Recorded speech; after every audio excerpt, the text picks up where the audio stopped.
publishing our proposals for reforming the Mental Health Act. For too long we've seen rising rates of detention that not only had little beneficial effect, but left some worse off, not better off. That's why we're making sure the Act works better for some of the most vulnerable in our society and gives them more of a legal right in deciding what treatment works best for them. And my right honourable friend, the Health Secretary, will update the House shortly. Mr. Speaker, this morning I had meetings with ministerial colleagues and others, and in addition to my duties in this House, I shall have further such meetings later today. We now head to South West Devon with Sir Gurry Street. Sir Gurry. Thank you, Mr. Speaker. And I know the whole House will want to associate itself with the Prime Minister's remarks about our dear Brian Binley. Mr. Speaker, one of the groups hit hardest by the pandemic is young people in full-time education, especially those facing exams last year and this, with all of the mental health challenges that come from such uncertainty. Does my right honourable friend agree that those for whom exams have been scrapped this year would now benefit from the utmost clarity about how exactly they will be assessed? A clear plan, announced early, without last-minute changes, to help teachers and students prepare for an even more challenging experience. Thank you. Well, my right honourable friend is absolutely right, and there is clearly a problem of differential learning that has grown over the last few months and risks being exacerbated now by the current lockdown, and we'll do everything we can to ensure that exams are fair, that the ways of testing are set out in a timely way, and the Department for Education is launching a consultation with Ofqual to ensure that we get the right arrangements for this year. We now come to the Leader of the Opposition, Right Honourable Keir Starmer. Thank you, Mr. Speaker. Can I join the condolences expressed by the Prime Minister, I'm sure, on behalf of the whole of the House? Can I also, Mr. Speaker, begin by paying tribute to all of those involved in the vaccine programme? I went to the Newham vaccine hub last week, and it was really uplifting to see the NHS, the Red Cross and lots of volunteers all working together and giving real hope. They had a simple message to me, which is if they had more vaccine, they could and they would do more, and I'm sure that's shared across the country. I welcome news that's come out this morning about a pilot of 24/7 vaccine centres. I anticipate there's going to be huge clamour for this. So can the Prime Minister tell us when will the 24/7 vaccine centres be open to the public, because I understand they're not at the moment, and when will they be rolled out across the country? Well, I'm grateful to the right honourable gentleman for what he says about the rollout of vaccines, and I can tell him that we'll be going to 24/7 as soon as we can, and my right friend, the Health Secretary, will be setting out more about that in due course. And as he rightly says, at the moment the limit is on supply. We have a huge network, 233 hospitals, 1,000 GP surgeries, 200 pharmacies and 50 mass vaccination centres. And they are going, as he has seen himself, exceptionally fast. I pay tribute to their work, and it's thanks to the work of the NHS and to the Vaccine Task Force that we have secured more doses, I think, per capita than virtually any other country in the world, certainly more than any other country in Europe. Keir Starmer. Thank you, Mr. Speaker. I obviously welcome that and urge the Prime Minister and the Government to get on with this. We're all happy to help, and there are many volunteers who are. The sooner we have 24/7 vaccine centres, the better for our NHS and the better for our economy. Mr. Speaker, the last PMQs was on the 16th of December. The Prime Minister told us then that we were seeing, in his words, a significant reduction in the virus. He told us then that there was no need for endless lockdowns and no need to change the rules about Christmas mixing. Since then, since that last PMQs, 17,000 people have died of COVID. 60,000 people have been admitted to hospital. And there's been over 1 million new cases. How did the Prime Minister get it so wrong? And why was he so slow to act? Well, Mr. Speaker, of course, what he fails to point out is that on the 18th of December, 2 days later, the government was informed of the spread of the new variant and the fact that it spreads roughly 50 to 70% faster than the old variant, and that is why it is indeed correct to say that the situation today is very troubling indeed. We have 32,000 COVID patients in hospital. The NHS is under huge strain. And Mr. Speaker, I would like to take this opportunity to pay tribute to all the staff, the doctors, the nurses, everybody working now in our NHS who are doing an extraordinary job under the most challenging possible circumstances to help those who so desperately need it. And I thank them for what they are doing. But at the same time, I also want to thank all those involved in what is the biggest vaccination programme in the history of this country, where once again the NHS is in the lead, working with the Army and the Legion of volunteers and everybody else. And that programme of vaccines, Mr. Speaker, does show the way forward. It does show how we're going to come through this pandemic. And again, I repeat my gratitude to all those involved, because they've now vaccinated 2.4 million people, delivered 2.8 million doses, more than any other country in Europe. This is the toughest of times, Mr. Speaker, but we can see the way forward. Mr. Speaker, the Prime Minister says that effectively 2 days after that PMQs, the advice changed. The truth is, the indicators were all in the wrong direction back at the last PMQs. But be that as it may, the Prime Minister says he got that advice on the 18th of December, 2 days after PMQs. And we've all seen the Sage minutes of the 22nd of December confirming the advice that was given to the government. The government's advisers warned the Prime Minister that the new variant was spreading fast and it was highly unlikely that November-style lockdowns would be sufficient to control it. Pretty clear advice on the 18th of December to the Prime Minister from Sage. Tougher lockdown than November is going to be needed. I've got the minutes here, everybody's seen them. Yet instead of acting on the 18th of December, the Prime Minister sat on his hands for over 2 weeks. We're now seeing in the daily figures the tragic consequences of that delay. So how does the Prime Minister justify delaying for 17 days after he got that advice on the 18th of December? Well, Mr. Speaker, I must disagree very profoundly with what the right honourable gentleman just said, because he knows very well that within 24 hours of getting the advice on the 18th about the spread of the new variant, we acted to put the vast part of the country into much, much tougher measures. And indeed, they have, what we are now seeing, and it's very, very important to stress that these are early days, we are now seeing the beginnings of some signs that is starting to have an effect in many parts of the country, but by no means everywhere. And it is early days, Mr. Speaker, and people must keep their discipline, keep enforcing the rules, and work together, as I've said, to roll out that vaccine programme. But, Mr. Speaker, I do recall that on the day that we went into a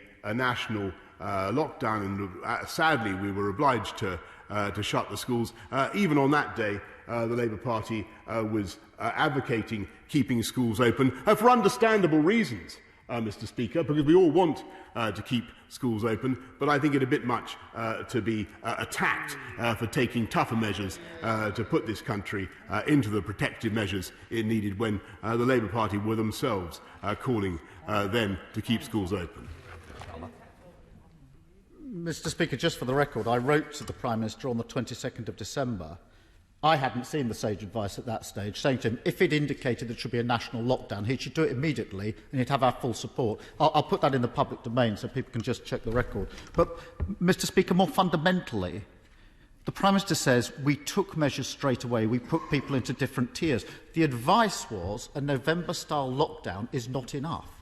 How on earth was putting people into a different tiered system an answer to the advice that was given? And isn't this the situation that every time there's a big decision to take, the Prime Minister gets there late? The next big decision is obvious. The current restrictions are not strong enough to control the virus. Stronger restrictions are needed. And it's no point members opposite shaking their heads. In a week or two, the Prime Minister is likely to be asking members to vote for this.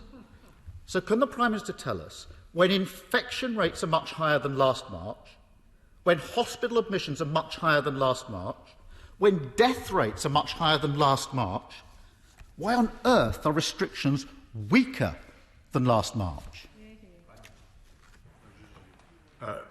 Mr. Speaker, we keep things under a constant review, and we will continue to do so. And certainly, if there is any need to toughen up restrictions, which I don't rule out, Mr. Speaker, we will of course come to this House. But perhaps, as is so often the case, the right honourable gentleman didn't listen to my earlier answer. Because I pointed out to the House that actually the lockdown measures that we have in place, combined with the Tier 4 measures that we were using, are starting to show signs of some effect, and we must take account of that too, Mr. Speaker, because nobody can doubt the serious damage that is done by lockdowns to people's mental health, to jobs, to livelihoods as well. And Mr. Speaker, if to listen to the right honourable gentleman over the last 12 months, you'd think he had absolutely no other policy except to plunge this country into 12 months of lockdown. And as for coming too late to things, Mr. Speaker, I think it was only a few weeks ago that he was attacking the vaccine task force that has secured the very doses, the millions of doses that have put this country into the comparatively favourable position that we now find ourselves. It's just not true. Every time I've spoken about the vaccine, I've supported it. But the Prime Minister says we're balancing health restrictions and the economy. And yet we ended 2020 with the highest death toll in Europe and the deepest recession in any major economy. So that just isn't a good enough answer. Mr. Speaker, I want to turn to the latest free school meals scandal. We've all seen images on social media of disgraceful food parcels for children, costed at about £5 each. That's not what the government promised. It's nowhere near enough. So can I ask the Prime Minister, would he be happy with his kids living on that? And if not, why is he happy for other people's kids to do so? Well, Mr. Speaker, I don't think anybody in this House is happy with the disgraceful images that we've seen of the food parcels that have been offered. They are appalling. They're an insult to the families that have received them. And I'm grateful, by the way, to Marcus Rashford, who highlighted the issue and is doing quite an effective job by comparison with the right honourable gentleman in holding the government to account for these issues. And the company in question has rightly apologised and agreed to reimburse. But it is because we want to see our kids properly fed throughout this very difficult pandemic that we've massively increased the value of what we're providing. Another £170 million in the COVID winter grant scheme. £220 million more for the holiday activities and food programme, and we're now rolling out the national free school meal voucher scheme, as we did in March, to give parents the choice to give kids the food that they need. Under this government, we will do everything we can to ensure that no child goes hungry as a result of the privations caused by this pandemic. Keir Starmer. Mr. Speaker, the Prime Minister says that the parcels are disgraceful, but it shouldn't have taken social media to shame the Prime Minister into action. Like the Education Secretary, he blames others, and he invites me to hold him to account. So let me do that. Because blaming others, Prime Minister, it's not as simple as that, is it? Because I've checked the government guidance on free school meals, the current guidance, published by the Department of Education. I've got it here. It sets out example parcel for one child for 5 days. Department of Education, Prime Minister, you want to be held to account. 1 loaf of bread, 2 baked potatoes, block of cheese, baked beans, 3 individual yoghurts. Sound familiar? That's the images, Prime Minister, you just called disgraceful. The only difference I can see in this list and what the Prime Minister has described as disgraceful is a tin of sweet corn, a packet of ham and a bottle of milk. So he blames others. But this is on his watch. The truth is families come last under this government, whether it's exams, free school meals or childcare. Will the Prime Minister undertake, he wants to be held to account, to take down this guidance by the close of play today and ensure that all of our children can get a decent meal during the pandemic? Speaker, the right honourable gentleman's words would be less hypocritical and absurd if it were not for the fact that I don't believe anybody's a hypocrite in this chamber. I think we need to be a little bit careful about what we're saying to each other. There was a not truth earlier, and there was also comparisons to others. Please, let's keep the discipline in this chamber and the respect for each other. We're tidying up how this Parliament behaves, and I certainly expect the leadership of both parties to ensure that takes place. Prime Minister, would you like to withdraw hypocrisy? I'm delighted to be advised by you, Mr. Speaker. Let me confine my criticism to the absurdity of the, which I hope is acceptable, Mr. Speaker, of the right honourable gentleman attacking us over free school meals when it was a Conservative government that instituted free school meals, universal free meals, not a Labour government, and of the 280 billion that we have spent securing the jobs and the livelihoods of people across this country, uprating universal credit, increasing and in addition increasing the living wage by record amounts this year and last year, increasing local housing allowance. The overwhelming majority, the bulk of the measures, the benefits fall in favour of the poorest and the neediest in society, which is what this House would expect. And Mr. Speaker, he takes one position one week, one position the next. That is what he does. That's been his whole lamentable approach throughout this, if I can get away with lamentable, Mr. Speaker, throughout this pandemic. And he says he supports the vaccine now. He says he supports the vaccine rollout, and he goes and tries to associate himself with it because he senses that it is going well. But don't be in no doubt, Mr. Speaker, that was the party that wanted us, this country, to stay in the European Union vaccine programme. He stood on, yeah, absolutely true, he stood on a manifesto, which he has not repudiated, Mr. Speaker, to dismantle the very pharmaceutical companies that have created this miracle of science, which is true. Prime Minister, there are questions, and sometimes we've got to try and answer the question to what was asked of you. I think to run through the history is one thing, but in fairness, it is Prime Minister's questions. What I would say is it was the final question. We've lots of others to go through. So I think what I'm going to do now is move on to Simon Jupp in Sidmouth, who's desperate to ask a question of you, Prime Minister. Simon Jupp. Thank you, Mr. Speaker. The hospitality industry is the lifeblood of East Devon. Our pubs, restaurants, cafes and hotels provide thousands of jobs, places to meet and places to stay. The generous support package now put in place will tide many of these businesses over for now, but they will need further support. Will my right honourable friend consider extending the VAT cut for hospitality to give them a helping hand when they're back open for business? Well, I'm grateful to my honourable friends, and I know that my right honourable friend, the Chancellor, has done everything he can to help businesses throughout this pandemic, and that's why he's extended the grants, and that's why we've got the cuts for both for VAT and for business rates, and we will do everything we can to help as we go forward. But the best thing would, of course, be to ensure that we roll out this vaccine programme and bounce back as fast as possible. Any further announcements my right honourable friend makes will be well ahead of the well ahead of the 31st of March, by which we intend to have a budget. Let's head up to Scotland to the leader of the SNP with Ian Blackford. Ian Blackford. Thank you, Mr. Speaker. My constituent in Lochaber, a producer and exporter of shellfish, is experiencing his worst nightmare. After loading a lorry of fresh local seafood on Monday, as he's done for 35 years, his driver faced bureaucracy and delays. Brexit red tape now means that £40,000 of his fresh, high-quality produce is lost, unable to be sold. Mr. Speaker, that 40,000 produce is income for over 100 local families in many remote and fragile communities.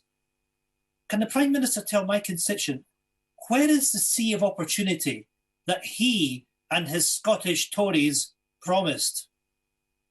Prime Minister. Well, Mr. Speaker, we're putting £100 million into supporting the fishing industry in Scotland and across the whole of the UK. And it is the policy of the Scottish Nationalist Party not just to break up the United Kingdom under their harebrained scheme, but also to take Scotland back into the EU and hand back control of Scottish fisheries to Brussels, thereby throwing away all those opportunities in a way that I think the right honourable gentleman himself opposite would say was totally absurd. And I'm amazed that he continues on this track. Returning to Ian Blackford. Ian Blackford. I'm amazed that the Prime Minister continues to traduce the name of the Scottish National Party. He's been told before and he really should get it right. And frankly, that answer was an insult to all fishermen that are facing loss today. The reality is, Mr. Speaker, that a third of the Scottish fishing fleet is tied up in harbour. Some boats are landing in Denmark rather than Scotland to avoid Brexit bureaucracy. Scottish seafood exporters are losing upwards of £1 million in sales a day. Seafood Scotland says all the extra red tape is an almost impossible task. It's even forced ferry operators to pause load deliveries to the continent. Mr. Speaker, the European Union have put in place a £5 billion fund to support businesses with the cost of Brexit. Last night, it was revealed that Ireland is receiving £1 billion of it. Can the Prime Minister tell Scottish business when they will be getting the same level of support, and where's the compensation for my constituent that's losing £40,000 today? Mr. Speaker, he continually advocates the breakup of the union with the United Kingdom, and he continually advocates going back into the European Union, even though that would be immensely destructive to the Scottish, immensely destructive to the Scottish economy, to jobs, to livelihoods, to pensions, to the currency. And as far as I understand it, they're already spending money in Scotland on IndyRef 2, what they call IndyRef 2, when they should be getting on, Scottish nationalists should be getting on with fighting the pandemic. That, I think, is what the people of Scotland want to see. And he might pay tribute, by the way, to the merits of the United Kingdom in rolling out a vaccine across the whole of the country. And I'm told, by the way, Mr. Speaker, that they can't even bring themselves to say the Oxford AstraZeneca vaccine. Perhaps he could just say that he likes the Oxford AstraZeneca vaccine. Well, let us move to Yorkshire instead with Julian Sturdy. Julian Sturdy. Thank you, Mr. Speaker.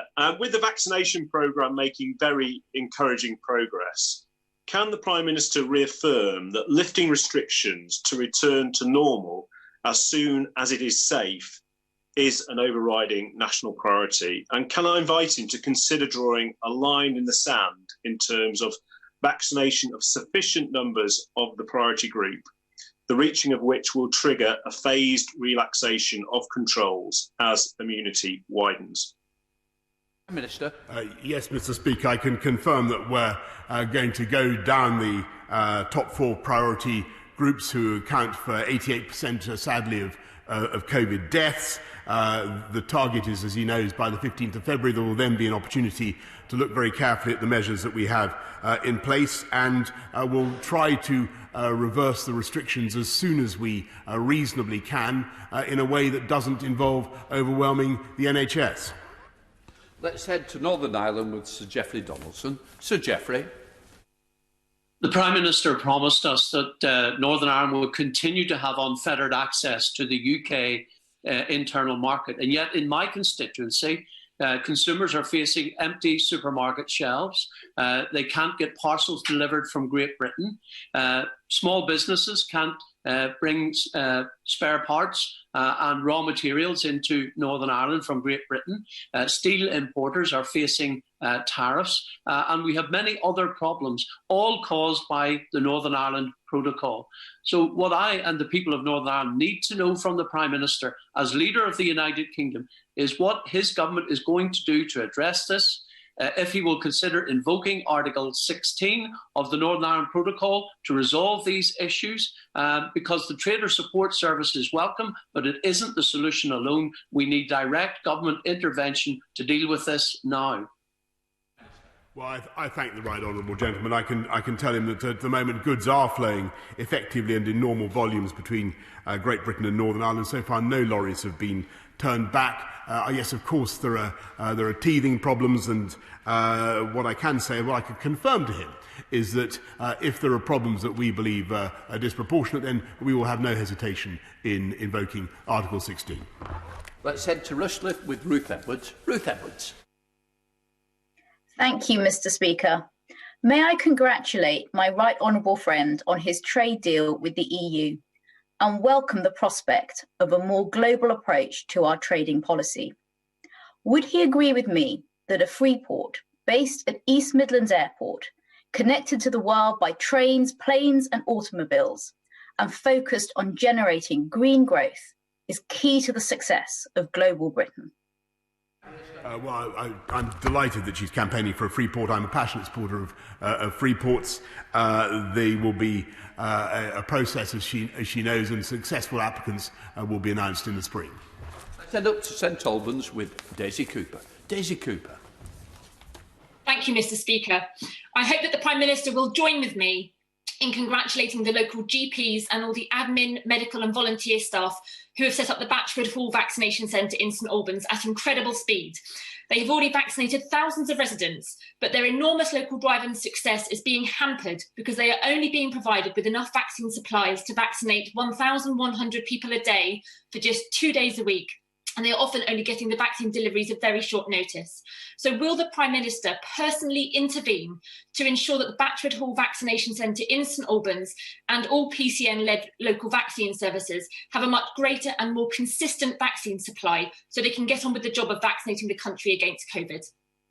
I certainly thank the GP Vaccination Centre in St Albans for what they're doing and for their wonderful work, and it's thanks to, as I say, to primary care networks across the country that we've done 2.8 million vaccines, 2.4 million people, and the constraint is not the distribution network, it is the supply. But don't forget that we have a bigger supply than most other European, all other European countries.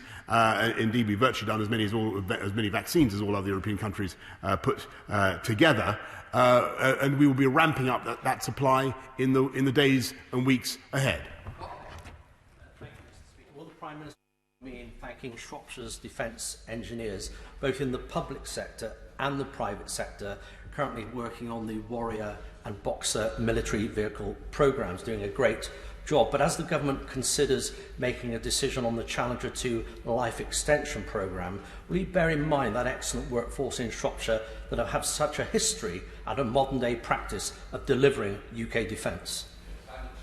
Of course, Mr. Speaker, I'm familiar with the superb workforce in Shropshire to which he refers, and of course there is a competition currently going on, negotiations going on with the modernisation that he speaks of.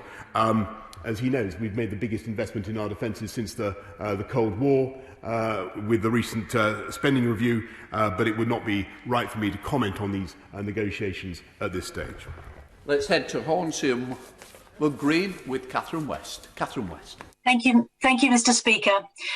Prime Minister, widening inequalities are tearing communities apart, and COVID's made things much, much worse.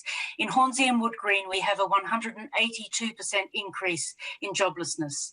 Today, will the Prime Minister pledge to reverse the planned £1,000 per annum cut to universal credit to provide a certain future to all of those increasing numbers of people who use universal credit as a lifeline? Well, Mr. Speaker, not only have we upgraded universal credit by £1,000, but as I've said, extended, increased the local housing allowance, increased the living wage, many other benefits. We will keep all of this under constant review. But I may say that I know that she speaks for the Labour front bench. The current Labour policy, as far as I understand it, is to abolish universal credit. And I think many people in receipt of universal credit, knowing how important it is, will find that stunning. in view of what she's just said. To Brigham Gould with Andrew Percy. Andrew Percy. Thank you, Mr. Speaker. Here in East Yorkshire and North Lincolnshire in the Humber, we have some of the highest flood risk in the country, and we're still waiting for the report into the flooding on the River Aire at East Carrick and Snaith, just up the road from me here, which took part 10 months ago. I welcome the doubling of flood defence funding. It is most welcome in an area particularly such as mine, but we often come up against the challenges of bureaucracy and sometimes the Treasury funding rules. So can I ask the Prime Minister to look at what more can be done to reduce the red tape in bringing schemes forward, and what we can do to, whilst I appreciate the need for national agencies, also utilise local flood councils or drainage boards by providing them with direct cash as well as to the Environment Agency to bring forward projects that will protect homes and people. Prime Minister. Yes. Well, my honourable friend makes a really excellent point about the need to improve flood defences, and that's why we're investing £2.6 billion in 1,000 flood defences in England in the next few years, in the next 6 years. And the Humber Estuary, the area that he represents so well, is one of 4 areas which will benefit from trials into long-term ways of making all our country more resistant to flooding. Let's head to Kevin Brennan in Cardiff. Kevin Brennan. Thank you, Mr. Speaker. There's real disappointment that a reciprocal work permit-free deal for touring musicians and performers has not been agreed with the EU. No one's interested in a blame game. It's clearly fixable and in Britain's economic and cultural interest to do so quickly, but it needs leadership from the top. So will the Prime Minister meet on this virtually with a small group of MPs, including the Conservative chair of the Culture Select Committee? We're all singing from the same song sheet. Will he please say yes to the meeting? I will, of course, ensure that there is a proper meeting with the honourable gentleman and his colleagues on this subject, which is extremely important. And I know that our friends in the EU will be wanting to go further to improve things for both, not just for musicians, but for business travellers of all kinds. But there is a mutual benefit. Mr. Speaker, for the first time in my lifetime, we are now a fully sovereign and independent nation, so I'd like to thank the Prime Minister on behalf of the people of Redcar and Cleveland for getting Brexit done. As the member for Rushcliffe pointed out, one of the key benefits of Brexit is our ability to create 10 new free ports. And in Teesside, we have the largest brownfield development site in Europe, the deepest port on the East Coast, a fantastic Tees Valley Met in Ben Houchin, and a plan to create 15,000 jobs over the next 20 years. So does he agree with me that the best place for our first post-Brexit free port is Teesside? There's being a bit of a theme to these interventions from my brilliant Freeport campaigners behind me. They're absolutely right. We don't hear about it from the party opposite. But Mr. Hydrogen, as I think my honourable friend is now known, makes an excellent point. As I said earlier on, the bidding process is underway, and it would be wrong of me to comment any further. Let's head up to Kingston upon Hull with Carl Turner. Carl Turner. Thank you, Mr. Speaker. I want to join my right honourable and learned friend, the Leader of the Opposition, in paying tribute to those involved in the vaccine rollout. But, Mr. Speaker, the Yorkshire Post highlighted this week that many of the country's 11,000 community pharmacies stand ready, willing and able to deliver desperately needed COVID vaccines. Yet his government have seemingly shunned an army of fully trained, experienced and registered technicians. Pharmacies like Witham Pharmacy in East Hull are at the forefront of the flu vaccine every single winter and are ready to play their part in the national effort. So will the Prime Minister now take control and fully mobilise the skills and expertise of community pharmacies to get Britain vaccinated? Well, Mr. Speaker, there are 9,000 fantastic community pharmacies across our country. They do an amazing job. What we want to ensure is that we get doses to the places where they're going to be distributed most effectively, the fastest, and I'm sure the honourable gentleman wouldn't want to see doses distributed to places, many places where they might not all be used in the course of the day. We need at this stage to avoid any wastage at all. And that's why we're concentrating, as I say, Mr. Speaker, on the 233 hospitals, 50 mass vaccination sites, 200 pharmacies already, Mr. Speaker, and we will ramp that up, and it will be particularly important as we come into the phases when we need to reach people who are harder to reach in local communities, and their local pharmacies will, as he rightly says, play a vital role. Let's end up to Norfolk with Duncan Baker. Duncan Baker. Thank you, Mr. Speaker. I'm sure the Prime Minister will join me in saying that we owe an enormous debt of gratitude to all our carers, including unpaid carers and young carers, and those throughout the social care profession for the tireless work they have done during the pandemic. And representing the oldest constituency demographic of North Norfolk, I firsthand have seen their work. Yet these professionals often feel forgotten about. This needs to change. Will the Prime Minister commit to a 10-year plan for social care to match the one for the NHS as the foundation to start reforming social care in this country? My honourable friend is absolutely right to highlight the extraordinary work that's done by carers, social care workers up and down the country. They have got us through this pandemic. We must continue to look after them in any way that we can, and we must commit, as we have done, to reforming the sector, giving people the certainty that they need, and we will be bringing forward proposals later this year. Send up to Scotland with Gavin Newlands. Gavin Newlands. Thank you very much, Mr. Speaker. On Monday, thousands of British gas workers finished striking in protest at the threat of being fired and rehired on reduced terms and conditions. Of course, it was British Airways' shameful fire and rehire actions which prompted the Prime Minister to say he was looking at what he could do. He's also called for employers to display fairness and respect, but clearly that hasn't and isn't happening, and he must now step up. I have a bill with cross-party support which would outlaw the practice. So will he meet with me to discuss how we can provide more protection for all our workers? Well, thank you, Mr. Speaker. And we, as he says, we believe that using threats of firing and rehiring is unacceptable as a negotiating tactic, and there are laws in place to ensure that contractual conditions can't discriminate against people on grounds of race or sex or disability. But I'll take up his point by saying that the Department for Business is working with ACAS, businesses and employee representatives to discuss what more we can do. Thank you, Mr. Speaker. Jay Fathers died in hospital having been stabbed in the early hours of New Year's Day. Last week, the killers of Dom Ansar and Ben Gillam Rice were sentenced to life imprisonment. Knife crime is destroying lives in Milton Keynes, across the Thames Valley, across the UK, even during the pandemic. Can my right honourable friend outline what support the government is giving to provide police forces with the tools they need to make our streets safer?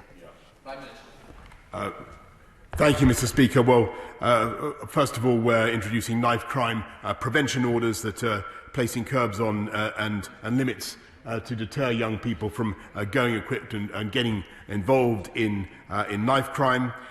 We've made sure that we deliver on the serious violence strategy, engaging with young people, steering them away from knife crime. But what it takes is continuous and serious law enforcement, making sure that people who carry a knife do get the sentences they deserve, and that's why we're also putting more police out on the streets of our country, and have recruited almost 6,000 of the additional 20,000 that we committed to at the last election. Let's head to Cardiff with Anna McMorran. Anna McMorran. Thank you, Mr. Speaker. Workers in Cardiff North and across the country are facing continued job insecurity. And as we've heard, shameless fire and rehire tactics, forcing British gas workers to take a stand against this and strike in the most difficult of circumstances. But the director of British Gas responded by boasting that COVID has kept this strike out of the news. Will the Prime Minister condemn these remarks and protect the livelihoods of thousands of workers and their families by finally outlawing fire and rehire? Well, Mr. Speaker, insofar as that was the gentleman's intention, he's failed in that, and I think possibly the best thing I can do is repeat what I've just said to the Honourable Gentleman who's already raised this strike. We regard fire and rehire as unacceptable, and we will continue to make that point and seek further means of redress. I said to Andrea Ledson in Northamptonshire. Andrea Ledson. Thank you. I'm grateful to my right honourable friend for the opportunity to chair an early years healthy development review on behalf of the government. He knows only too well how awful the lockdown has been on new parents and their families, in addition to the existing pressures that new parents find themselves in. So can he assure me that the recommendations of this important review will form a core part of his ambition to build back better and make sure that every baby gets the best start in life? Mr. Speaker, it's many years now since I've been listening to my right honourable friend make these points with the passion and the knowledge that she does. I know that she's right. I look forward very much to her review and to her submitting her findings and to working together with her to achieve the change that we want for early years children. Final question, Andy Slaughter. Thank you, Mr. Speaker. This week I got an email from Eleanor Huff, the Deputy Head of Wendell Park Primary School in my constituency. She says lack of government guidance means her staff will soon be teaching over 100 children in school, 10 times the number in the first lockdown. Now, having a lockdown in name only may suit the Prime Minister. He can feign tackling the virus while tipping the wink to his anti-lockdown backbenchers and bending the rules himself. But as Miss Huff says, her pupils and staff, who like all Hammersmith schools are doing a fantastic job under the most difficult of circumstances, deserve better. Why are they being hung out to dry by the Prime Minister and his Education Secretary? Prime Minister. Mr. Speaker, I want to thank very much all the schools in Hammersmith, indeed throughout London and throughout the whole country, who are working so hard to look after vulnerable kids, to look after the children of key workers, and at the moment the percentage in school is about 14%, which is, as you will appreciate, higher than it was back in March. And I think the gist of his question was that schools should be closed. I must altogether. I don't think that is right. I think what the country wants to see is the children of key workers and vulnerable kids getting the education that they need. And I thank very, very much the teachers, all the staff involved for making that possible. In order to allow the safe exit of honourable members participating in this item of business and the safe arrival of those participating in the next, I'm suspending the House for 3 minutes. Order.